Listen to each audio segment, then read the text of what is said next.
present For the Record. Good morning and welcome to For the Record. I'm Dana Fulton. This weekend, Labor Day weekend, is often considered the final weekend of summer, the end of pool and beach time. But it's also the end of Public Health Madison and Dane County's beach water quality measurements. From Memorial Day through Labor Day, Public Health monitors E. coli and blue-green algae levels in most of our public beaches. Blue-green algae is something we hear a lot about bouncing around the newsroom. So I reached out to the Wisconsin Department of Natural Resources to help us learn a little more about the potential impacts to our health and our ecosystem when these algae blooms grow. DNR's statewide harmful algal bloom coordinator, Gina LaLiberte, joins us now with more. Now, as we're wrapping up the summer, can you just kind of do a real quick recap? When we say blue-green algae, how is this different from what we might feel at the base of Devil's Lake or what we see just floating around at the top of the water? Well, blue-green algae are actually in all water bodies in Wisconsin, and where we tend to see them the most are lakes that have water containing high nutrients, nutrients such as phosphorus and nitrogen, which basically fertilize their growth. Any aquatic organism that does photosynthesis can take up those nutrients, and unfortunately for us, blue-green algae tend to be very good at taking up those nutrients and growing to nuisance levels called blooms. And what does that mean for folks just trying to get out onto the beach? You know, we have the big Ironman swim in a week in Lake Monona. We still have a few more weekends of summer left. What does that mean for people when they're looking at the waterways and they might hear about a bloom? Well, it really helps to learn what blue-green algae look like so you can assess the conditions for yourself before you swim. Public Health and Public Health Madison and Dane County does a great job of monitoring our beaches for blue-green algae blooms, but conditions can change really rapidly. So something to look for when you're going to the beach and you want to swim is looking for floating scums that can look sort of greenish or sometimes paint-like with blue streaks in them. A lot of little tiny green particles in the water or sort of opaque green water that looks like pea soup. All three of those things can be blue-green algae, and when you see them looking like that, that means their concentrations are really high. And if those blue-green algae are making toxins, you could potentially become ill if you swallow water that contains that much blue-green algae, or if you are inhaling water droplets, such as if you're water skiing across the lake and you're inhaling those water droplets. Now, there is, of course, as you just mentioned, that human impact. Can you touch a little bit maybe on the biological impact to our lakes and what this might be doing to our ecosystems and the fish in the water? Sure. Blue-green algae, unfortunately, aren't as good of a food source for a lot of the tiny animals at the base of the food chain in our lakes. The zooplankton, such as Daphnia, eat a lot of algae, but blue-green algae aren't as great as a food source for them. And unfortunately, we have zebra mussels established in the Madison chain of lakes, and they actually exacerbate the problem. They're filter feeders, so they take in all of the algae that are in the lake water, but they're able to spit out and don't eat blue-green algae, so they can actually remove the more desirable algae from the water and spit out the blue-green algae, and in that way inadvertently increase concentrations in our water. And can you, from a scientist's standpoint, explain how this affects the foundation of our food chain within the lakes, and how sometimes the algae or these smaller creatures that might not have a face like a dog still, really matter when we're looking at the bigger picture of the health of our lakes? Sure. Well, the tiny things in the lakes really matter. If you don't have as much of those desirable algae, such as diatoms, that means you may not have as healthy a population of tiny little crustaceans like Daphnia. And small fish rely on these tiny crustaceans, and of course, bigger fish that we might want to fish for rely on those small fish for forage. So there's sort of a cascading effect. If you don't have a great base of the food chain with good algae resources that really feed those tiny things at the base of the food chain, then you may not have as great of fishing opportunities for those higher levels, those larger fish that rely on smaller fish that then rely on small Daphnia in the lake.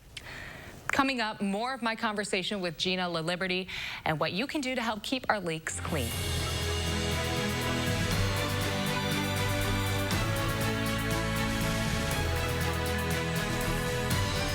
Stop whitening your smile the old-fashioned way with strips and trays that can take 30 minutes to an hour. I'm Jonathan Greenhut, the CEO of PowerSwabs. When I met Dr. Ginniker and he introduced me to PowerSwabs and I saw how effective they were and how easy they were to use, I knew we had to share it with the world. PowerSwabs was clinically studied to whiten natural teeth as well as stained caps, crowns, and veneers. It's so effective, it works on stains caused by coffee, tea, red wine, and even smoking. For those of you who have that one stained tooth that's darker than the rest, PowerSwabs can target that area using swab precision. I really love the fact that you're able to go individually on each tooth and make sure that it's going to be wider. So this Labor Day, if you have yellowing between your teeth or coffee stains near your gum line, just snap, swab, and smile. And each 5-minute application, you'll see whiter teeth. So stop whitening your smile the old-fashioned way with strips and trays that can take 30 minutes or an hour, and start using the PowerSwabs 5-minute solution. Just snap, swab, and smile.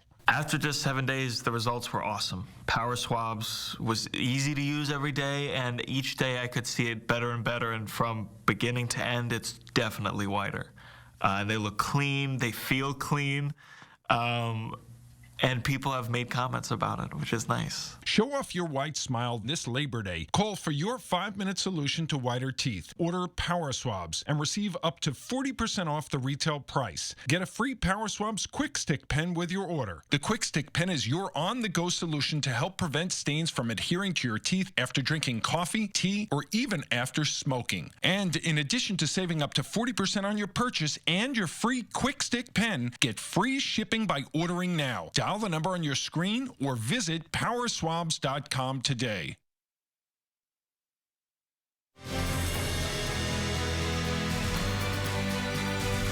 Welcome back. We're continuing my conversation with Gina LaLiberte, the DNR's statewide harmful algal bloom coordinator on blue-green algae blooms. I'm hoping you can maybe elaborate a little bit on how much the weather may have impacted the blooms this year. We had a very, very hot July.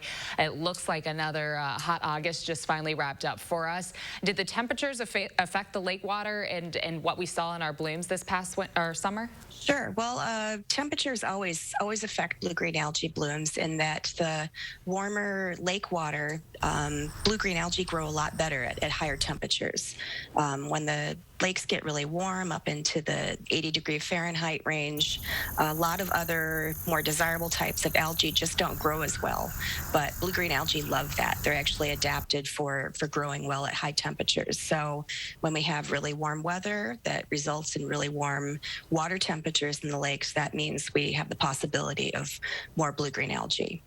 And another part of weather that really affects whether you see blooms or not is wind.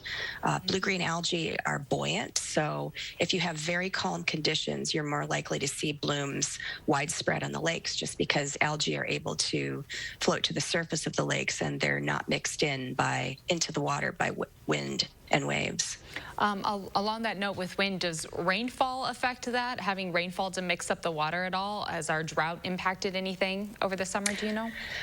Drought can impact, especially in smaller systems. Drought can have an impact in that if you have water levels decreasing, if your water levels are dropping, that sort of concentrates all of the nutrients in the water, and that can really help blue-green algae to grow. Rainstorms can sometimes kind of break up blooms, especially if it's associated with a lot of wind, such as the pretty heavy storms that we had last week. So that can help to break things up. But you also have input of nutrients via runoff that are associated with really heavy storms too.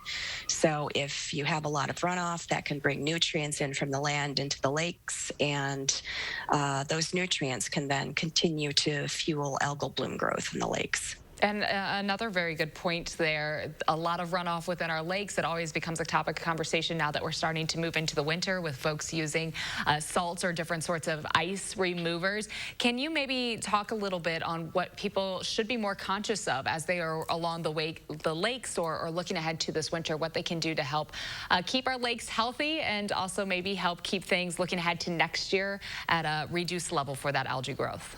Sure. Well, everyone has a role to play in reducing runoff into our lakes. Simple things that we might want to think about this fall are keeping leaves out of the gutters, because having leaves falling off the trees into the streets, those get washed into storm drains, and the storm drains go straight into the lakes, and leaves can be a really significant source of nutrients into our lakes. So it's really simple just to keep those leaves out of the lakes, maybe mulch them into your lawn, because that's basically a free source of nutrients that will help your lawn to grow better next year. Even now in the summer, it's important to keep things like grass clippings out of the gutters too, because those are another nutrient source. Mm-hmm. And of course, being really careful about not using too much salt on sidewalks and other paved surfaces in the winter is really important as well, because we have been seeing increasing chloride levels in our lakes. All of that salt goes somewhere, and it goes down those storm drains into our lakes, and that can cause some ecosystem effects as well, as we basically turn the lakes saltier and saltier. Mm-hmm. And all of our lakes, at least in the Madison area, quite connected. I mean, throughout the state, from a DNR perspective, it's all one big ecosystem, right? One big chain where we see one lake moving into a river or moving into a creek or a bog. Everything really does need to stay healthy in order for all the other lakes to stay healthy, correct? It does. I mean, you have to remember that we also have groundwater that connects all of these water bodies as well. So we can have salt creeping into our aquifer in Madison. That's another reason to keep the salt out of the lakes, because that salt can move from the lakes and surface water into our groundwater, and that will affect our drinking water wells. Wonderful. Gina, thank you so much for your time. I really appreciate it this morning.